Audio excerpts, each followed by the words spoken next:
Je lis du livre de Genèse, chapitre 11, les versets 1 à 4, ce qui suit. Toute la terre avait une seule langue et les mêmes mots. Comme ils étaient partis de l'Orient, ils trouvèrent une plaine au pays de Shinéar, et ils y habitèrent.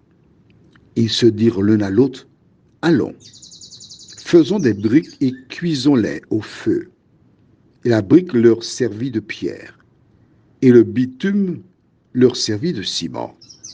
Ils dirent encore, « Allons, bâtissons-nous une ville et une tour dont le sommet touche au ciel, et faisons-nous un nom afin que nous ne soyons pas dispersés sur la face de toute la terre. » Prions. Seigneur, nous revoilà ce matin parce que nous voulons te connaître.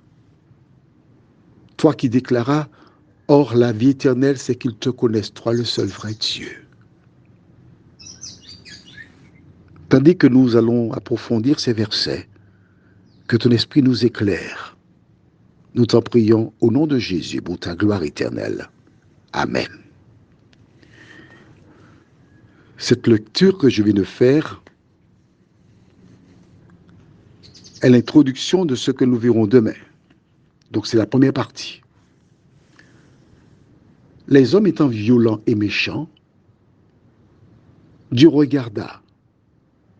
Et sur la terre, il n'y avait qu'un homme, Noé, qui trouva grâce aux yeux de l'Éternel. Je voudrais attirer ton attention sur quelque chose de fondamental. Du temps de Job, la Bible déclare qu'il était le seul qui craignait Dieu et qui se détournait du mal. Sur toute la population, un seul homme. Ensuite, Noé, un seul homme. Dieu lui dit de construire l'arche. Ses 3 fils et leurs femmes, ils étaient 8, entrèrent dans l'arche. Et la pluie se mit à tomber, ce qui était nouveau. Des gens périrent, des animaux de même. Et l'arche s'est retrouvée sur le mont Ararat, qu'on peut voir actuellement. Tu vas sur Internet, tu tapes Arche de Noé, tu as le lieu où se trouve l'arche. Ce qu'il y a de magnifique, c'est que l'Éternel a permis que l'arche se trouve au sommet d'une colline, quelque part. Il aurait pu permettre à l'arche d'aller dans une plaine. Non. Systématiquement, quand on voit l'arche là, on se dit, mais c'est pas possible que l'arche soit là. Si l'arche est là, c'est effectivement, il y a eu un déluge. Vois-tu, Dieu a laissé des éléments. C'est comme un puzzle. Va sur Internet, maintenant tu as ton smartphone, etc. Tu cherches l'arche de Noé, tu vas voir où se trouve l'arche. Quand tu verras où il se situe, tu es obligé d'arriver à cette conclusion. Eh bien, vraiment, il y a eu un déluge. Ces hommes survivants qui sont les descendants de Noé, car avant Noé, il y a qu'Adam et Ève, les 2 premiers.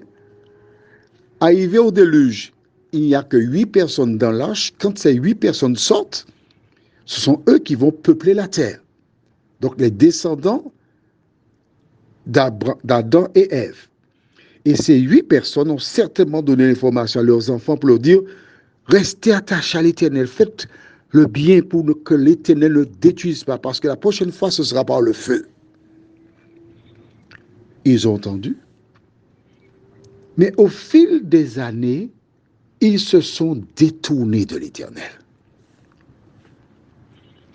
À partir du moment où tu ne vis pas de manière continuelle avec la parole, tu t'éloignes de la parole. Et ces hommes décidèrent de faire une ville et ce qu'on appellera plus tard la tour de Babel. Une tour suffisamment haute qui ira jusque vers le ciel. Pourquoi? De telle sorte que si d'aventure Dieu envoie un prochain déluge, nous pourrons aller au sommet de cette tour et sauver nos vies. Aujourd'hui, beaucoup de personnes cherchent ou ont des palliatifs, des moyens pour s'en sortir. Au lieu de construire l'arche qui est la maison de Dieu, ils construisent une tour pour être en sécurité. Mais il était nettement plus facile pour eux de faire la volonté de Dieu, d'être fidèles à l'Éternel. Mais ils ne veulent pas être fidèles à l'Éternel. L'ennemi propose tant de distractions, de choses intéressantes, qu'on n'est pas prêt à marcher selon la parole. Donc, nous cherchons nos propres moyens pour nous en sortir. Une fois de plus, l'Éternel respecte les hommes, la liberté.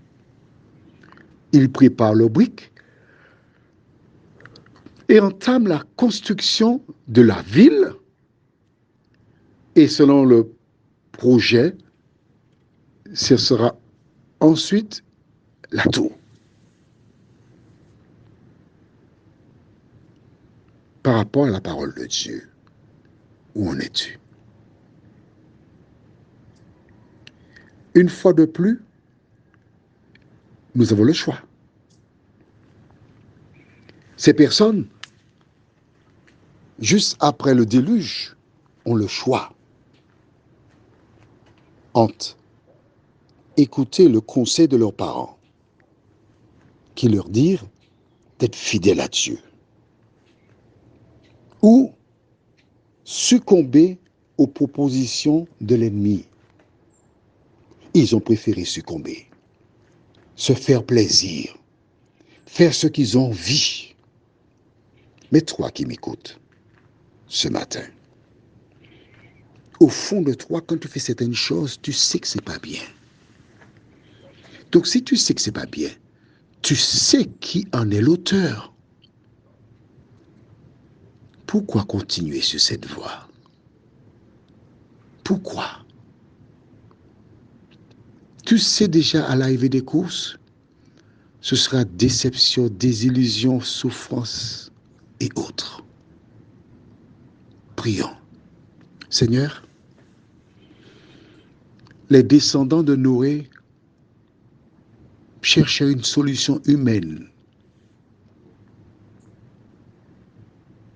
Fort de leur expérience, nous aussi nous traversons des déserts. Nous aussi nous sommes au milieu de tempêtes comme Job. Mais nous te remercions d'être à nos côtés, de venir à notre secours et de nous diriger. Nous remettons nos plans entre tes mains, en te demandant de réaliser les tiens dans notre vie. Au nom de Jésus, pour ta gloire éternelle. Amen.